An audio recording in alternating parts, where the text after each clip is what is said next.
네, 황보선의 출발새 아침 3부 시작합니다. 커피 한 잔에 감칠맛 나는 시럽 한 스푼 같은 달콤 쌉싸름한 정치 분석하는 코너입니다.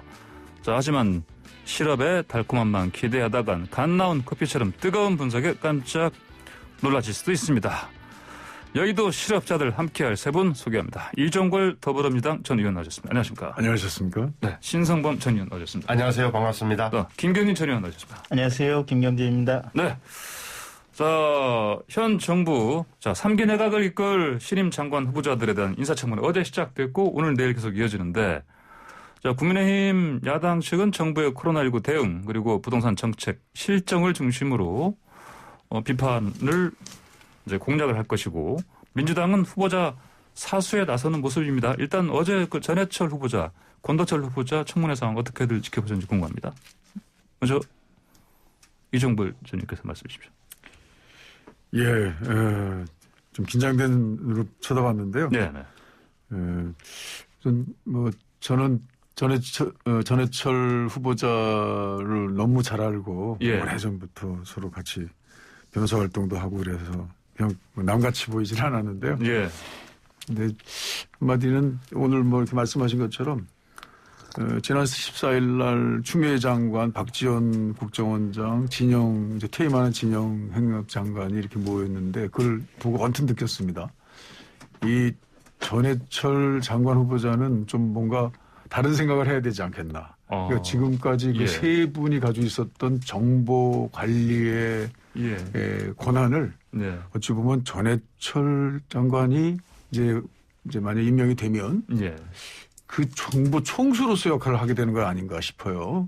국정원에서 지난번 국정원법도 개정해서 이제 국정원이 관리하던 정보도 이제 경찰한테 넘겼죠. 또 윤석열 총장과 관련해서 내용도 정보관 대부분은 이제 그 경찰의 그 정보 관리에 이제 능력이 한 몇 배 제고되고 앞으로 그 역할도 크게 이제 보강이 될 거 아니겠습니까? 그러니까 예전에 그 진영 장관이 행안부 장관이 됐던 그런 모습과는 다른 거죠. 그 과정에서 과연 저는 개혁이라는 것이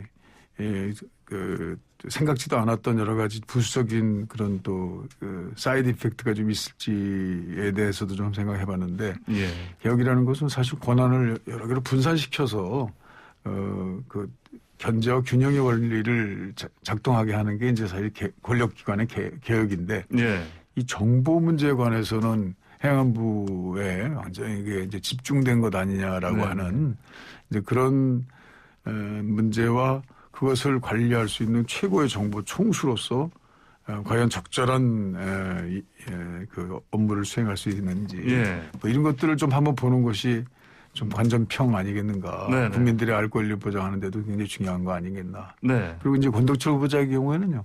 진짜 5년 전에 제가 원내대표 할 때인데 그때 그분이 보건복지부에서 질병관리 총 책임을 지고 있는 국장 담당하면서 아주 유능한 기민한 대응을 했어요. 그때 당시에 그 메르스라는 거는 앞길이 깜깜한 거였는데 하나하나 해 나가는 그 방식과 선택에 있어서 참 돋보였는데요. 이제 이번 코로나 이제 백신 관련해서도 논쟁을 했습니다만 코로나에 이제 그 국민적 불안, 국민적 그 건강을 지키는 총수로서의 과연 그 메르스 때 보여줬던 그 역할과 그 의지를 국민들한테 제대로 할 수 있는지 그걸 꼼꼼히 좀 살펴보는 그런 이제 평을 좀 국민들은 좀 봐야 되지 않겠나 그런 생각합니다. 자, 그러니까 이제 전해철 후보자 같은 경우는 앞으로 이제 이런저런 많은 권력 권한이 집중되는데 이 권력 권한을 어떻게 사용할 것인가 이 능력을 봐야 된다 이런 말씀이시고 그다음에 보건복지부 장관 후보자에 대해서는 이전에 말씀하신 것처럼 이미 실력은 탄탄하고 능력은 출중하신 분인데 말씀하신 것처럼 건강 보건 총수로서 역할 어떻게 할 것인가 이걸 봐야 된다 이렇게 말씀하셨습니다. 자, 그럼 이번엔 신성범 전 의원님께서 우선 정말 이종걸 전 의원님께서 중요한 부분을 지적하셨는데요. 지금 우리나라가 이렇게 21세기에 옛날처럼 뭐 행자부 장관이 선거 주무 장관이라고 해서 예. 선거에 개입하거나 할 가능성 제가 볼 때는 그런 시대는 지나갔는데 예. 중요한 게 아까 때 말씀하신 거예요. 지금 검경 수사권 조정 이후에 국민들이 안 보고 있는 게 놓치고 있는 게 전문가들이 놓치고 있는 게 경찰의 권한입니다. 다시 말하면 검찰에 있던 권한을 경찰에 대폭 밀어줬어요. 뭐 그게 뭐냐 하면은 예. 그 1차 수사 종결권을 가져갔잖아요. 예. 이게 지금까지는 경찰이 수사하면 전부 다 검사한테 허락받고 지시받고 했던 걸 경찰이 수사할 수 있는 영역, 다시 말하면 수사에서 종결할 수 있는 능력까지 가져갔다는 거고, 두 번째가 정보 능력이 엄청 세지는 거예요. 왜냐하면 경찰 직무집행 이번에 직무집행법인가가 개정됐어요. 예. 그게 정보 수집 권한이 예. 보장이 되겠다고. 그게 법률로 보장된 공공 안녕을 위해서는 예. 경찰이 정보 수집을 할 수 있어요. 이게 굉장히 힘이 세진 거고, 또 하나는 아까 말씀드린 국가정보원에서 가고 있던 대공수사권을 예. 다 경찰에 넘어갔어요. 그럼 경찰이 어떻게 바뀌느냐? 내년부터는 국가경찰, 자치경찰, 수사경찰이 이 국민들한테 설명을 제대로 한 바가 없어요. 국가경찰이라는 게 뭐냐? 지금과 같은 예, 경찰 체제고 예. 경찰청장이 있는 거. 예. 수사는 뭐냐? 국가수사본부가 나오는 거예요. 미국 예. FBI 같은 거예요. 그게 네. 아무도 지금 관심이 없다고. 자치경찰은 뭐냐? 지금 우리 경찰서에 일반 경찰서와 파출소, 치안대가 이 전부 다가 시장이 임명하는 경찰위원회에서 관할하는 거예요. 이렇게 경찰이 엄청 바뀌고 있는데도 불구하고 검찰만 힘 빼는 데만 집중했지 이 경찰의 과도화 다시 강해진 이 권한을 적절하게 어떻게 대응할 것인지는 논의된 바가 없어요. 이게 사실 전해철 장관이 굉장히 주목해야 될 대목인데 다행히 어제 제가 답변하는 거 보니까 예. 전해철 후보자가 경찰권 남용에 대해서는 네. 장치가 필요하다는 인식을 갖고 있는 것이 다행인데 이걸 좀 상당히 언론이나 국민들이 앞으로 권한이 대폭 강화되고 수도 경찰이 정경 의경 빼고 한 12~13만 명 될 거야 아마. 예. 엄청난 거라고요. 근데 이렇게 힘이 세지고 권한이 막강해진 경찰이 우리 실생활에 어떤 영향을 미칠 것에 대해서는 언론이나 국민들도 큰 관심을 가져야 돼요. 네, 알겠습니다. 김경진 전 의원 어떻게 지켜보셨습니까? 예, 저도 지금 이제 그 경찰의 최근까지 이제 뭐 검찰 수사의 정치적인 중립성, 독립성 뭐 이런 문제가 이제 어떻게 보면 논점이 되었는데 이제는 경찰 수사가 어떻게 되면 정치적인 중립을 가지고 독립성을 유지하면서 할 수 있을 것이냐. 예. 특히 뭐 아직까지도 현안으로 계속 논의되고 있고 추가 수사로 밝혀질 문제인데 가령 이용구 법무차관 같은 경우도 사실은 대단히 지금 정치의 중심에 들어가 있는 인물이거든요. 네. 그러면 그런 사건 같은 경우에 일종의 권력하고도 연결될 수 있는 문제인데 그런 부분 수사가 얼마만큼 지금 독립적이고 중립적으로 이루어질 수 있는지 네. 그런 부분에 대한 어떤 제도적 보장이랄까 이런 부분이 좀 확실하게 좀 정립이 돼야 될 필요성이 있는 것 같고 예. 또 이제 선거관리 관련해 가지고는 역시 마찬가지로 이제 뭐 선거관리 주무부서는 뭐 중앙선관위이긴 한데 어쨌든 선거법 수사의 1차적인 부분은 또 경찰이 담당해서 하는 부분이 분명히 있거든요. 네. 그래서 과거에도 이제 선거가 있을 때는 법무부 장관이나 행안부 장관 같은 경우는 사실은 정치인들 말고 관료 출신 외부에서 그냥 썼던 것이 관행인데 계속해서 지금 문정부 들어와서 법무부 장관이나 행안부 장관 정치인들을 기용하고 있는데 네. 그 부분도 여야 간에 좀 확고하게 좀 뭔가 합의가 됐으면 좋겠고 문화로서 좀 이렇게 뿌리를 내렸으면 좋겠어요. 네. 그래서 저도 전해철 후보자 잘 알고 있고 존경하는 선배님이시긴 한데 이게 시스템으로서는 뭔가 좀 변화가 있어야 되지 않을까. 네. 정치인이 이게 법무부 장관이나 행안부 장관 하는 것과 관련해 가지고는 뭔가 좀 근원적인 변화가 좀 필요하다 이런 생각이 좀 들었고요. 예.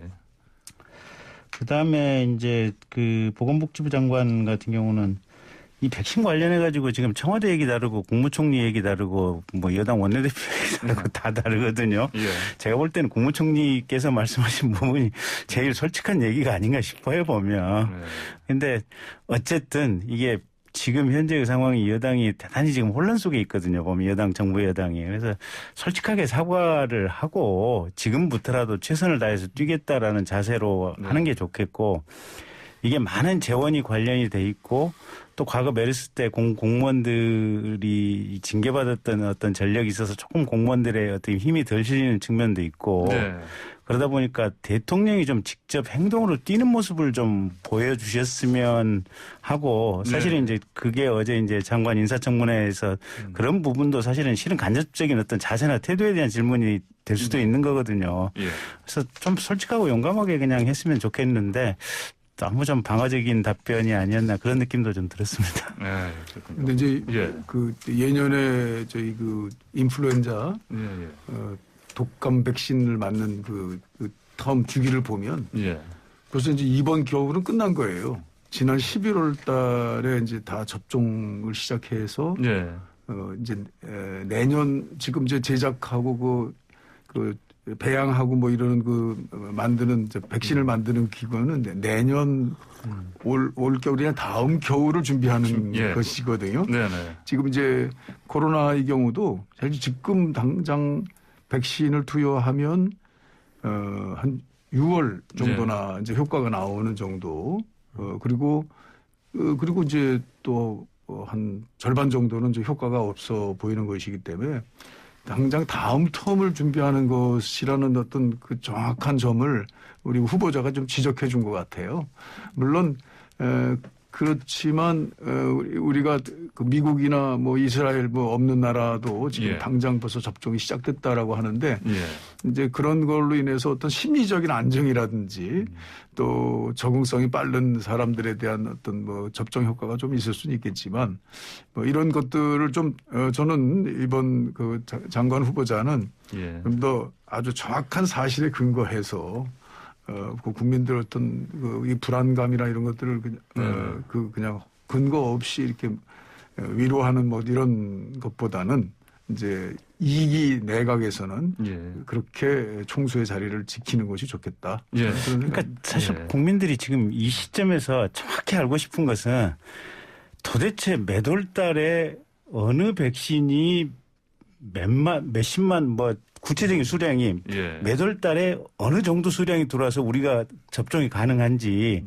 어떻게 계약이 되어 있는지 이것부터 알고 싶은데 정부에서 아무런 공개를 안 해요. 2, 3월이면 가능할 것 같다. 최대한 빠른 시간에 할 것 같다. 그다음에 계약 내용은 뭐 사실 지금 계약서 사인도 안 했다는 거 아니에요. 뭐 화이자나 뭐 대부분. 모더나 같은. 예. 근데 이게 무슨 비밀 때문에 아무 얘기도 해줄 수 없다. 지금 이런 상황들 아니에요 보면. 그래서 제가 볼 때는 이렇게 해서는 국민들의 화가 지금 머리끝까지 솟을 것 같아요. 그리고 제가 아는 한은 이게 뭐 화이자나 모더나 같은 경우는 2번 맞고 그러면 이게 맞고 나서 한 보름 지나면 이제 면역이 생긴다는 거거든요, 보면. 그래서 국민의 한 60% 내지 70% 정도가 맞으면 이제 자연적으로 이제 사회 전체에 면역 효과가 생긴다라고 지금 전문가들이 들어서 그래서 어느 시점에 이게 백신을 우리가 맞을 수 있느냐가 우리가 마스크 벗고 편안하게 친구들 만나서 소주 한잔 할 수 있느냐고 직결되는 문제거든요, 보면. 그래서 그 부분을 정부가 사실은 이쯤 되면 대통령님이 나서서 명확하게 좀 해 주셔야 돼요. 우리 상황이 어떻다고. 그런데 어제도 제가 조금 기사를 보다 화가 났던 것은 내가 공무원에게 13번이나 지시를 했다고 그러는데 그럼 13번 지시를 하면 그 말을 꼬먹은 공무원들 지금 13번을 꼬먹었다는 얘기 아니에요, 보면. 그럼 다 자르고 해고해버려야죠. 도대체 이게 대단히 좀 화가 나는 상황이에요. 지금 김경진 의원 전 의원의 말씀이 굉장히 핵심을 짚고 있는 거예요. 그러니까 대통령께서 말씀하신 게 보면은 원론적이고 추상적이에요. 어디 행사장에 가서 그냥 우리 좀 거친 말하고 공자 말씀을 하신 거예요. 백신 중요하다, 치료제 중요하다, 국가가 도와줄 테니까 노력해라 이런 거고 이 사안의 심각성을 잘 모르시는 거예요. 말씀하신 대로 국민들이 궁금한 거는 언제 백신이 들어와서 내가 언제 맞을 수 있냐는 거거든요. 지금까지 드러난 바로는 아스트라제네카라는 거 1,000만 도어죠. 1,000만 번 넣을 수 있는 그것만 2월 달인가 3월 달인가 돼 있고 효과가 좋다고 알려진 화이자와 모더나는 안 돼 있다는 거 아니에요. 근데 다른 나라는 이미 아시는 대로 뉴스마다 뭐 바이든 당선인이 맞았네, 마이크 펜스가 맞았네, 뭐 이스라엘 이런 식으로 나오니까 국민들은 도대체 우리는 뭐 하고 있었던 거냐고 물었던 거고 그럼 왜 다른 나라는 저렇게 열심히 일찍 서둘렀느냐. 백신이 결국은 백신 최종 종결자라고 본 거예요. 백신을 놔야 60% 이상 되면은 예. 집단 면역이 생겨서 진짜 말씀하신 대로 경제 활동도 가능하기 때문에 돈을 꼬로박는 하나 있더라도 표현이 그렇습니다만 게임 체인저라고 하죠. 네. 네. 그래가지고 노력한 거라 우리는 왜 그런 판단 안 했느냐. 지금까지 나온 걸로 봐서는 K 방역이 잘 됐다. 예. 우리는 확진자도 적고 하니까 너무 자신감이 있었던 여기 빠졌단 말이에요. 온 국민이 알고 있어요. 그럼 이 대목에 대해서는 아까 말씀하신 대로 우리는 이러저러한 연유로 판단이 잘못됐다. 근데 지금부터라도 빨리 하겠다. 예. 이렇게 나오는 게 정상적인데 그런 부분에서 말이 없고 자꾸 노력은 했는데 어쩌고 저쩌고 하는 이런 핑계거리만 되니까 국민들이 화가 난 거란 말이에요. 예, 이제 이렇게 이제 특히 백신 관련해서 특히 야당 쪽에서 비판 목소리가 거세고요. 또 언론에서도 이 접종이 너무 늦어진다. 이렇게 이제 비판 기사를 많이 쓰니까 지금 사실은 청와대에서 어제 이게 백신의 정치화다. 이렇게 얘기를 했고 또 김태년 또 민주당 원내대표는 한 언론이 이제 기사를 낸 게 있는데 이제 내용을 혹시 보셨는지 모르겠습니다. 정부의 방역 실패란 낙인을 찍었다. 그래서 정부와 국민의 신뢰를 흔들고 있다. 이렇게 비판했습니다. 그러니까 이제 방역 실패라고 어쨌든 정부가 고생한 거 맞아요. 그러니까 보건복지부나 질병관리청 공무원들 대단히 고생한 거 많고 지금도 의료 현장에서 정말로 수없이 많은 공직자와 의료진들 또 봉사자들이 대단히 힘들게 지금 이 상황을 이게 관리해 나가고 계시는 거 아니에요, 보면.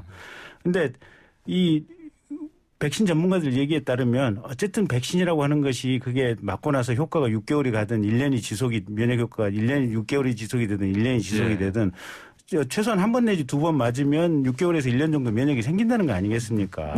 그러면 이 부분에 대해서는 정말 그것처럼 중요한 게 없으니까 아니 이게 물론 독감 주사 맞고도 죽는 이렇게 갑작스럽게 돌아가시는 분이 있지만 확률론적으로 그게 얼마나 크겠습니까 보면. 그리고 임상을 1상, 2상, 3상까지 하는 데는 다 그런 부분을 걸러서 지금 이게 임상 실험을 하고 지금 나오는 거 아니겠어요 보면. 그래서 그 부분과 관련해 가지고는 최소한 지금 우리 현재의 정부 또 대통령님이 판단이 뭔가 좀 실책이 좀 있었던 것 같아요. 그래서 그 부분에 대해서는 좀 화가 난 거고 어쨌든 지금까지 고생하시고 이 상황을 최선을 다해서 방역을 위해서 노력하신 그 과정은 저희도 인정을 하고 그건 다 우리가 다 함께 고통을 함께 하는 부분들이죠. 여태까지 나왔던 얘기를 이렇게 보면 그러니까 아스트라제네카는 한 4불 정도고 나머지 파이저나 모더나는 좀 비싸죠. 그 10배 정도 되는 가격이잖아요. 5배는지 10배요. 그래서 이제 아스트라제네카의 그 생산 과정 균주를 배양해서 적게 생산할 수 있는 구조라든지 이런 것들이 좀 우리 국가는 비교적 가까운 아스트라제네카 쪽에 좀 이렇게 치중돼 있었던 거는 사실인 것 같아요. 근데 아스트라제네카의 CEO가 나와서 좀 자신 없는 얘기도 좀 하고 이랬지 않았습니까? 아무튼 뭔가 거기에 뭐가 방점이 좀 있는 것 같긴 합니다. 그렇다면 그런 걸 국민적 의혹을 저는 그냥 바로 솔직하게 말씀해 주셔도 좋을 것 같아요. 그리고 지금 아스트라제네카가 곧 생산돼서 나온다는 거 아니겠습니까?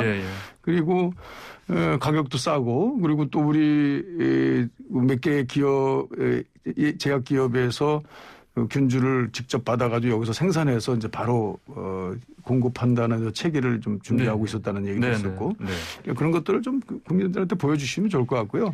그런데 어떻든 간에 지금 이 K 방역 이런 얘기를 좀 스스로 얘기한 측면도 있긴 있습니다만 해외에서 오신 우리 동포라든지 외국인들의 얘기가 아무튼 한국에 최근에 한 1,000명 단위로 확진자가 증가하는 것에 대해서 뉴스거리라고 그런 거 아닙니까?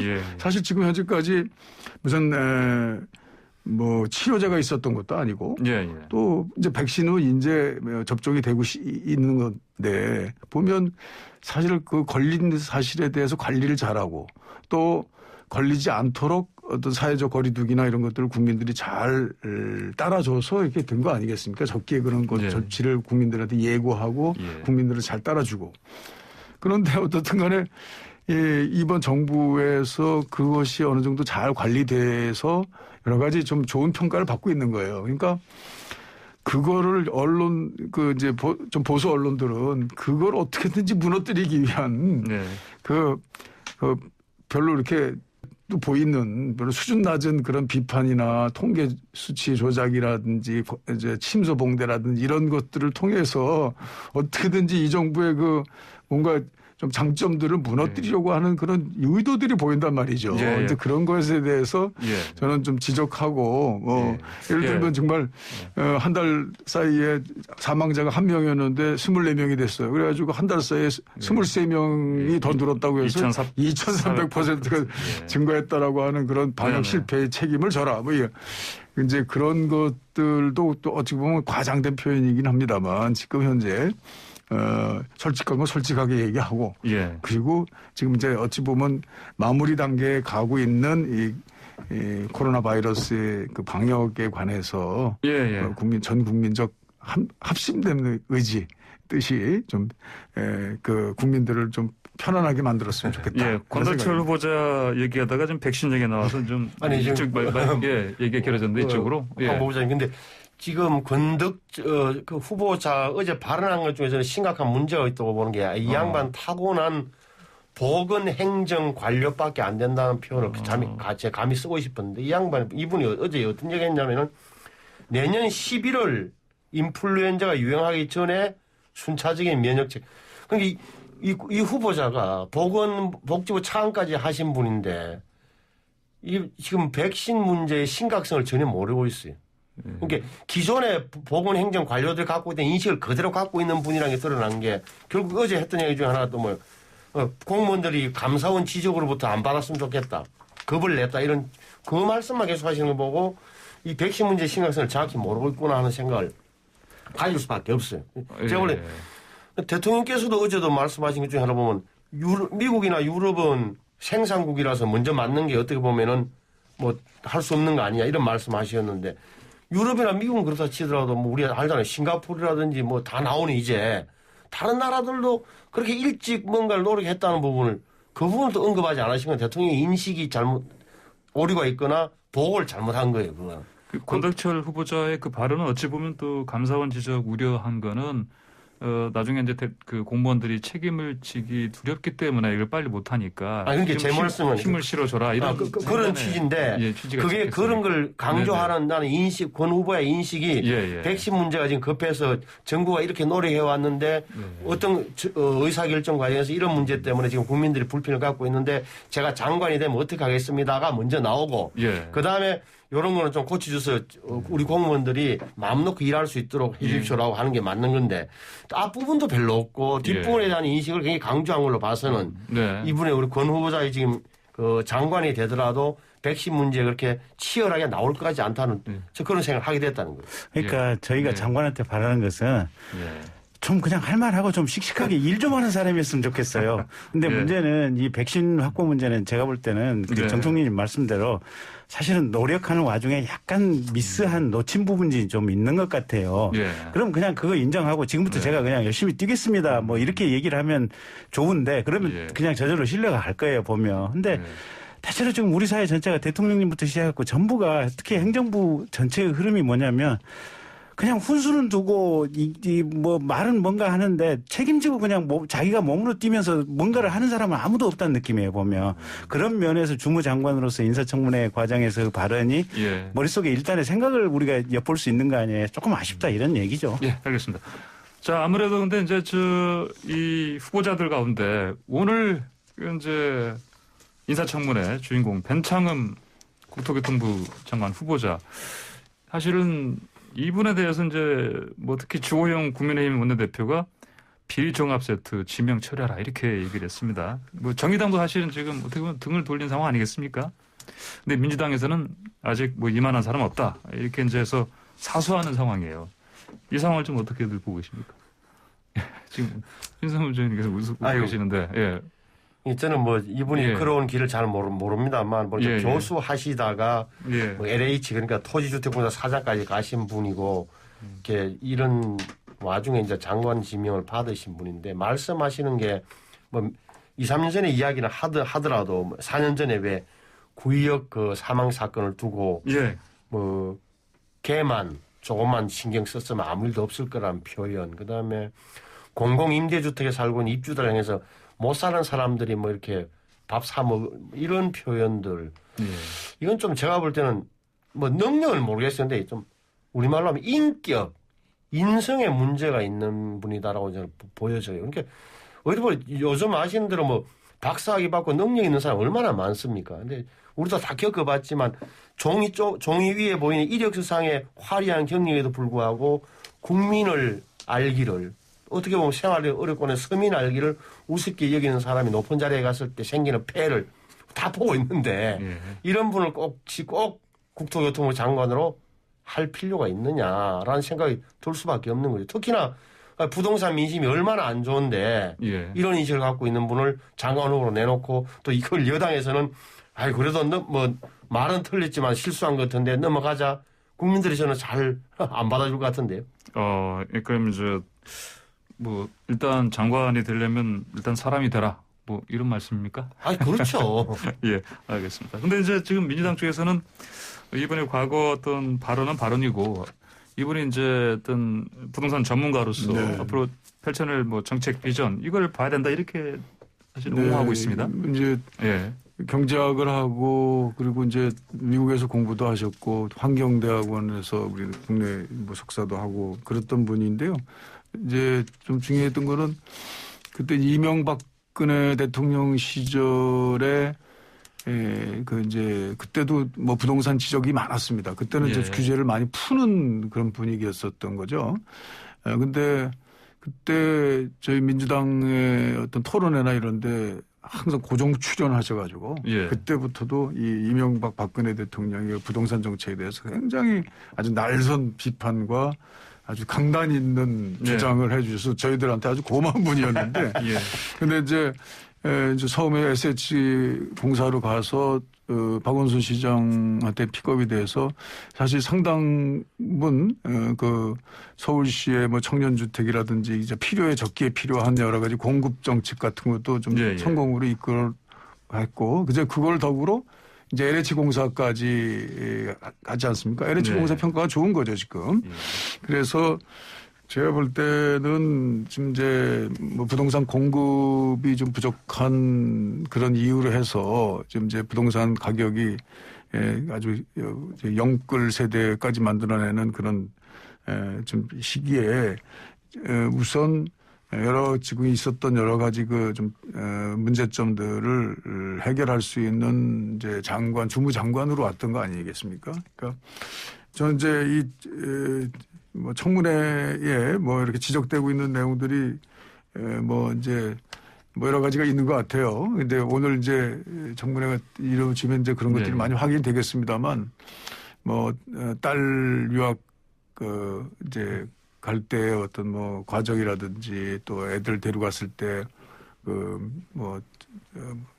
외짝 부부 한 분이 데려갔을 때도 그걸 외국 있는 초중등학교를 보냈다라든지 뭐 이런 것들은 뭐 예전에 뭐 전 의원이나 뭐 기타 여러분들한테 지적됐던 사실인데 그런 내용들이 또 있었던 것 같아요. 근데 그건 참 그런 것들이 이제 하나하나 누적이 되면서 이거 굉장히 문제가 많은 사람이다 이렇게 생각이 되긴 되는데 다 사실 보면 다 옛날에 나왔던 내용들의 이제 반인 것 같아요. 그러니까 옛날 전에 인사청문회에서 지적된 어떤 분들보다 훨씬 고고하고 정말 뛰어난 도덕적 수준을 가지고 있는 분이다라고 보여지진 않지만 그러나 뭐 그 내용들을 보면 이미 다 나온 또 다 한 번씩 됐고 그리고 또 다 지적이 됐고 또 그걸 통해서 이제 또 장관이 됐고 이런 그런 이제 내용들 메뉴들이 대부분인 것 같아요. 그러니까 좀 어느 정도 저희 정부로서는 급합니다, 사실. 부동산 주무장관으로서 그동안 그래도 성공 커리어를 가지고 있고 이분이 가지고 있는 것에 대한 이제 좀 검증을 중심으로 해서 야당도 부동산 좀에 좀 집중해서 좀 이번에 유불리 당위론 뭐 이런 것들을 좀 잘 국민들한테 알려주시면 좋겠다 그런 생각인데 저는 사실 개인적으로는 근데 이분이 가지고 있는 저번에 처음에 나왔던 그 토지 임대부 그 공급 방법의 경우는 예. 좀 여러 가지 가정이 우리 국민들의 부동산에 대해서 대하는 어떤 그런 심성에 실험되지 않은 여러 가정들이 몇 개 들어있어서 예. 거기에다 너무 집중해가지고 만약에 그게 성공이 안 되면 또 이거 큰 그 국민들 시체 반발 오지 않겠나 이런 것이기 때문에 좀 시뮬레이션을 해가지고 철저하게 검증된 내용들만 할 수 있도록 좀 조심스럽게 추진해달라 그런 생각입니다. 김경진 의원 좀 저는 변창 후보에 대해서 할 말씀 많으신 것 같아요. 예. 뭐 할 말이 많지는 않고요. 그러니까 공직자라고 하는 게 특히 장관쯤 되면 우리가 바라는 게 일단 올바른 마음 자세, 마음이 좀 올바라야 되고요. 제대로 된 식견, 전문 식견 가지고 있어야 되고 그다음에 제대로 용기 있게 자기 일을 이렇게 여론이라든지 또는 누구 반대하는 사람을 뚫고 올바른 것을 실천할 수 있는 행동을 해야 되고 이제 이런 게 필요하다고 보는데 이 사람이 과연 올바른 마음을 가지고 있을까? 저는 그 부분이 제일 퀘스천 마크인 게 출발부터 퀘스천 마크고요. 아까 그 구의역 요구 상관없이 한 3주 전에가 대통령님께서 그 화성 그 행복주택 갔다 왔잖아요. 그때 LH 사장 자격으로 옆에서 지금 배석했던 거 아니에요. 그리고 이게 LH가 공급하는 거 아니에요. 맞습니다. 근데 그게 그 대통령 가신다고 지금 두 채 인테리어비 4,200만 원인가 들여가지고 일부러 예쁘게 꾸며가지고 화면 나가게 한 거 아니에요, 보면. 사실은 대통령님이 오신다면 그냥 보통 사람이 살고 있는 보통의 집에 데리고 와서 현상이 이렇습니다, 대통령님. 그리고 우리가 가령 이 부분에 대해서 우리가 예산을 이렇게 더 써야 됩니다. 아니면 우리가 지금 부족한 부분이 이런 거고 이건 제가 LH 사장으로서 이 부족한 부분을 할 수 있는 역량의 한계가 있기 때문에 차라리 뭐 국토부 장관을 시켜주시는지 아니면 뭔가 이런 부분에 대해서 서로 뭐 유기적인 협조가 되면 이렇게 잘할 수 있겠습니다. 이렇게 한다면 제가 볼 땐 그 사람은 오히려 장관을 할 수 있는 기본적인 심성이 된 사람이에요. 대통령님이 오시고 화면에 깨끗하게 나가서 국민들에게 보여주기 위해서 일부러 대통령님 오시나 주택의 인테리어를 해가지고 그것만 보여주려고 했다. 제가 볼 때는 이분 마음이 그렇게 맑은 마음이 아니에요. 맑은 마음이 아니다. 저는 딱 거기서부터 걸려요. 자, 이제 부동산 얘기 나왔으니까요. 지금 여당에서 그 1가구 1주택을 뭐 법으로 추진하겠다 이런 얘기가 나옵니다. 근데 이게 또 잘못하면 뭐 위헌 논란에 또 휩싸일 수도 있고요. 지금 보니까 진성준 의원 등 더불어민주당 의원 12명이 발의했죠. 이게 어제였죠. 주거기본법 일부 개정 법률안. 이 방향이 어떻게 맞다고 보십니까? 김 의원님. 저는 이게 이제 다행히 그걸 뭐 위반했을 때 무슨 형사처벌 조항이 있는 것은 아니고 그다음에 몇 가지 예외적인 상황도 인정을 해놨더라고요. 그래서 이게 무슨 전면적인 위헌인지는 모르겠어요. 근데 위헌 가능성이 없지는 않아요. 보면 위헌 가능성이 분명히 좀 있는 거고. 두 번째는 이게 만약에 이제 이런 식으로 국가 전체가 뭐랄까 약간의 사회주의 뭐 어느 정도의 사회주의성이 가미된 정책을 하고 갔다가 지금은 경제가 전 세계적으로 움직이는 경제 아니겠습니까? 그리고 외국인의 부동산 취득을 우리가 막을 방법도 없거든요. 그러면 이게 집값을 인위적으로 법과 제도로 이렇게 잡아놨다가 어느 순간에 이게 풀리면 가령 외국의 투기 자본이 들어오는 것은 또 어떻게 할 것인지. 그래서 이 부분은 법과 제도로 할 부분은 아니다. 정책을 가지고 최선을 다해서 노력을 하고 그 와중에서 상황에 따라서 탄력성을 가지고 해야 될 문제지 입법화할 문제는 아니다. 하지만 이 입법화를 하겠다고 할 정도로 정부 여당이 마음을 쓰고 있고 뭔가 고심을 하고 있다. 그런 동기에 있어서는 가점을 드리고 싶지만 법제화하는 것은 저는 반대라고 합니다. 이제 주거기본법이 이게 보니까 박근혜 정부 때 만들어진 법입니다.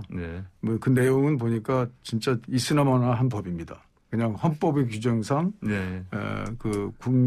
국민을 위해서 국가는 뭐 재산과 국민들에게 행복을 추구하게 할 권리가 있다라든지 뭐 이런 정도의 내용에 뭐 불과한데 거기에다가 요새 최근에 이제 그 주택 상승이라든지 취약계층, 주택 취약계층에 대해서는 거의 이제 뭐 주거를 보장받기가 힘들다라고 하는 그런 그냥 한숨이 나오는 그런 분위기.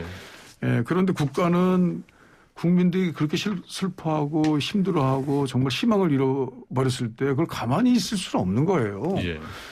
그래서 최근에 이제 여러 가지 나온 그 논설도 보면은 주거 복지, 주거 급여. 그러니까 이제 지금까지 무슨 재난소득 국가가 그냥 돈을 막 뿌리지 않습니까 지금? 예. 근데 그 정도로 지금 야당에서는 이제 그 젊은이들의 영혼까지 다 팔아버린 그런 이제 희망 없는 세대에 살고 있다라고 했을 때 국가는 어떡합니까? 국가는 해야 됩니다. 국가가 주거 급여를 하나의 복지제도로 만들어서 지금 이제 뭐 기본소득, 기본 대출, 기본 금융, 뭐 기본까지 지금 얘기하고 있는데 저는 1세대 1주택이라고 하는 그런 것을 이제 하나의 기본적인 주거 공간이라고 생각하고 예. 거기에 이제 구체적으로 뭐 몇 평이라고 하는 평균적인 이제 그 공간도 개념도 창출을 하고 예. 그리고 또 표준 임대료 그러니까 그 값이 너무 올라가니까요. 예. 표준 임대료가 이제 어느 정도 설정이 됐는데 그곳에 훨씬 못 미치는 가격이 폭증되는 어떤 상황이 있다든지 이랬을 때 정부는 어떤 방식으로든지 뭐 그걸 뭐 보조금을 지급한다든지 아니면 가격을 좀 낮추게 하는 방법이라든지 어떤 정책도 해야 될 그런 정부의 의무가 있는 거거든요. 그런 정도의 정부 의무를 담은 이제 법으로 보여요. 그래서 그게 무슨 어떤 개인 사업자가 이것을 지키지 않았을 때 뭐 처벌한다든지 무슨 과세의 어떤 불이익을 준다든지 이런 것들은 이미 나와 있는 내용들이 그대로 적용이 되는 거고 예. 하나의 원칙 규정으로서 하는 것이기 때문에 저는 당연히 이거는 촉구하고 정부의 그 의무 규정을 분명히 확인하고 이런 것들이 의면에서 정말 있어야 될 것인데 좀 저희 보면은 이것을 이렇게 비판하는 것들이 좀 측면을 좀 달리해요. 그러니까 예전에 지금도 그럴지 모르겠습니다만 뭐 이렇게 북한하고 이렇게 가까운 뭘 한다 그러면 무조건 그냥 종북이라고 그래가지고 그냥 한마디로 정리를 해버려서 다른 말을 못하게 만들어버리거든요. 종북을 좋아하는 사람이 누가 있나요? 사회주의라고 지금 그러고 있어요. 이거를 가지고 사회주의로 가자. 정치권에서 국회의원도 하신 분이 이런 얘기를 해요. 여기에 뭘 사회주의까지 끌고 나옵니까? 보면 우리 헌법에 보면은 재산권의 보장은 법률로 할 수 있어요. 그리고 다만 그 법은 정당한 법이어야 된다고 하는데 정당성 여부라는 건 얼마나 어렵습니까? 이걸 가지고 무슨 우리 헌법에도 다 규정이 있는데도 불구하고 이걸 사회주의라고 하는 어떤 좀 이렇게 그 사람의 어떤 휘발성이 높은 단어를 써서 논쟁 자체를 이렇게 오히려 이런 논쟁은 저는 많이 하면서 좋다고 생각하는데 논쟁을 오히려 죽여버려요. 그래서 저는 법 명칭이 말씀하신 대로 주거 기본법이잖아요. 그러니까 주거에 관한 주거정책 근본이라는 건데 1세대 1주택만 가지도록 하자는 철학을 이렇게 공개하는 것은 다시 말하면 이 정부 핵심들에 나는 저는 인식이라고 보는 건데 도로나 철도처럼 이 공공재로 보는 게 집을 뭐 그렇게 볼 수도 있었는데 땅에 대해서는 공공재라는 인식이 많이 퍼지는데 집에 대해서는 아니, 두 채를 가지고 세 채를 가지고는 자유인데 다만 세금을 많이 내라는 게 우리의 원칙 아닌가요? 그런데 여기에 대해서 이렇게 해놓으면 국민들이 당장은 집이 없는 사람은 국가에서 해줍니까? 1세대 1주택이라 하면 그런 건 또 없잖아요. 그럼 제가 오늘 그래서 일부에서 뭐 이종훈 저는 최소합니다만 일부에서는 그렇게 공공재로 집을 보면 그게 사회주의적이지 않느냐 뭐 이렇게 이제 비판을 하는 거고 이 주택 문제가 1가구 1주택을 어떻게 보면 가장 전면적으로 해결했던 게 제가 관찰한 바에 의하면 구소련이에요. 구소련에서 후르시 초프 시대에 아파트를 엄청 지었어요. 제가 모스크바에서 확인한 건데 후르쇼프카라 그래요. 그 아파트 자체를 한 20평 되는데 왜 판넬로 지어서 굉장히 튼튼하게 지었어요. 안에 부엌도 있고 거실도 있고 그걸 전면적으로 굉장히 공급해갖고 당시에 소련이 미국에 대해서도 봐라 우리 근로인민 대중을 이렇게 잘하고 있다고 자랑할 만한 그 업적이라는 게 소련 시대의 유일하게 어떻게 보면 그것도 1가구 1주택이 안 됐어요 결국은. 새가 있었는데 어찌됐건 그 정도로 그런 거다. 그리고 주택을 공공재로 보는 발상은 공공재라고 주장하는 발상은 굉장히 잘못되게 법안으로 성립되기도 힘들 겁니다. 알겠습니다. 자, 지금 방금 전에 그 청취자분께서 3449님께서 부동산은 절대로 시장에 맡겨야 한다 이런 의견 주셨는데 자, 여기 세 분 의견 지금 시간이 별로 안 남아서요. 딱 한 30초씩만 좀 짧게 좀 해주시기 바랍니다. 예. 예, 이종걸 전 의원. 예. 네. 예. 물론 어느 국민이든 지금 예. 우리 체제에서 네. 시장에 반항해서 시장을 거스르는 방법으로 해결할 수 없다는 것은 다 알고 있습니다. 네. 그러나 이제 시장 자체가 특히 부동산의 경우에는 작동이 안 되는 왜곡 현상들이 많이 있으니까 예, 예. 그런 내용들을 뭐 네. 세금으로 또 공급으로 또 뭐 공공적인 임대주택의 그 내용으로 이런 것들을 이제 예. 좀 시장을 보완하려고 하는 것이라는 예, 것 예. 그것들을 꼭 좀 예. 알아주셨으면 하는 생각입니다. 알겠습니다. 시장 네, 이렇게 네네. 보통 시장의 저항을 개혁에 대한 저항으로 착각하고 있는 게 이 정부의 제가 예. 생각 같아요. 근데 이때 시장이라면 시장에 나는 합리성이야. 그 합리성이라면 네. 이 사회 구성원들의 욕망도 있을 수 있고 남들의 판단, 앞으로 전망 이런 게 다 녹아드는 거예요. 근데 네. 그래서 이 상식이라고 표현해야 되는 거예요. 그래서 시장을 거스르면서 성공할 수 없다는 것은 국민의 욕망과 상식을 벗어나면은 저항을 받게 된다는 뜻입니다. 네, 김은희 전 의원도 말씀. 네, 어차피 예. 큰 틀에서 보면 지금 인구 감소 추세 속에 우리나라가 있고요. 예. 이제 그런 와중에 이제 중간 정도 그래프로 지금 1인 가구가 늘어나고 있기 때문에 예. 1인 가구가 늘어나는 게 제가 보기에는 인구 감소 큰 추세를 거스릴 수는 없는 문제인 것 같아요. 장기적으로. 그래서 네. 이 집값 문제도 한 앞으로 지금부터 한 10년 정도가 문제지 한 예. 10년 정도 보면 자연스럽게 아마 어느 정도 평행을 찾을 수 있지 않을까 싶고요. 예. 그래서 20, 30, 40대 젊은 분들 너무 그렇게 마음 안 졸이셔도 되지 않을까. 네. 그리고 지방에도 또 아름다운 데 많으니까 지방도 좀 눈길을 좀 주시면 어떨까 하는 의견입니다. 알겠습니다. 자, 오늘 세 분 말씀 여기까지 들었습니다. 감사합니다. 예, 감사합니다. 네, 지금까지 이종걸 더불어민주당 전 의원, 신성범 전 의원, 김경진 전 의원과 함께했습니다.